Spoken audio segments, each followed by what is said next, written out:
तुम्ही बांधलं त्याच्या जागेत घर कुठे लयच मोठं आहे. लय मोठे आहे दामन तिकडून असले झाड आहे. माझा फोटो काढता हा, मग तुम्ही येणार ना व्हिडिओ मध्ये आमच्या. तर खूप मोठा धामण साप मित्रांनो इथे. व्हिडिओ काढता ती बरोबर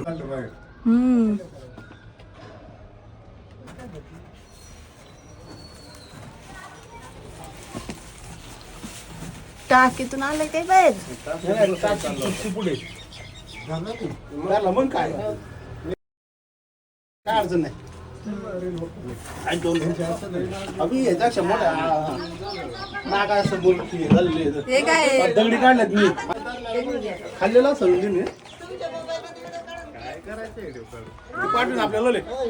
तर धामणच आहे मित्रांनो. व्हिडिओ यासाठी की हे धामण साप उन्हाळ्यात जास्त दिसतात आणि एकच नाही तर दोन दोन तीन तीन साप आहे ना उन्हाळ्यामध्ये दिसत असतात.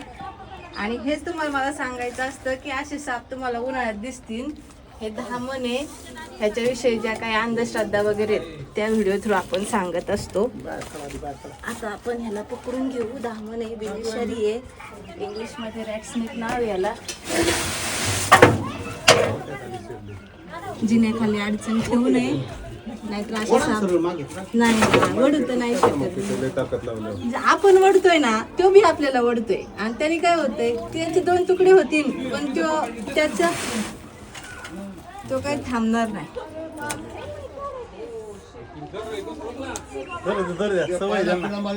लय मोठी ती पायाला पिळा मारी का तिच्या काय नाही काय नसतं ते रोजच डायट वर ती डायट वर डाएट वर नाही बाईट वर आहे का? चालणार आहे ती. मला मान फुगवती अशी माशासारखी मान फुगवती म्हणजे ती चावायच्या मूड मध्ये आहे तर चावणार आहे ती. आधीच कळलंय मला. तिने मान फुगवली त्याच्यावर. चला बाहेर काढून त्या साईडला उन्हात घे दिला उन्हात नको नाही ना, मग लय त्याच्यात- सण होत त्यांना. त्याला ऊन सण होतं म्हणून व्हिडिओ मध्ये बघितले बरं का.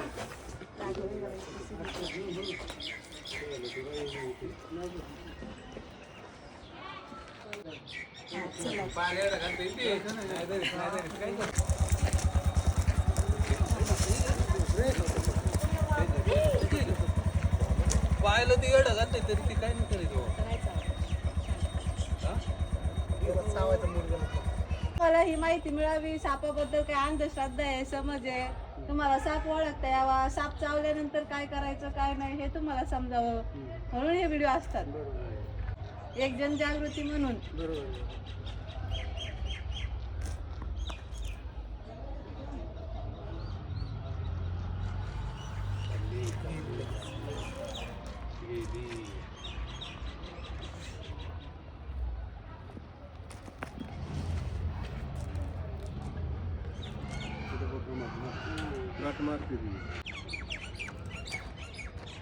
गाठ म्हणजे काय आहे त्यांना आपल्यासारखे हातपाय नाही आहेत. शेपटीचाच त्यांना मोठा आधार असतो आणि ते काय होतं असं पडू नये किंवा एक बॅलन्स स्वतः करता यावं स्वतःचा म्हणून ते काय करतात शेपटीने पिळा मारतात.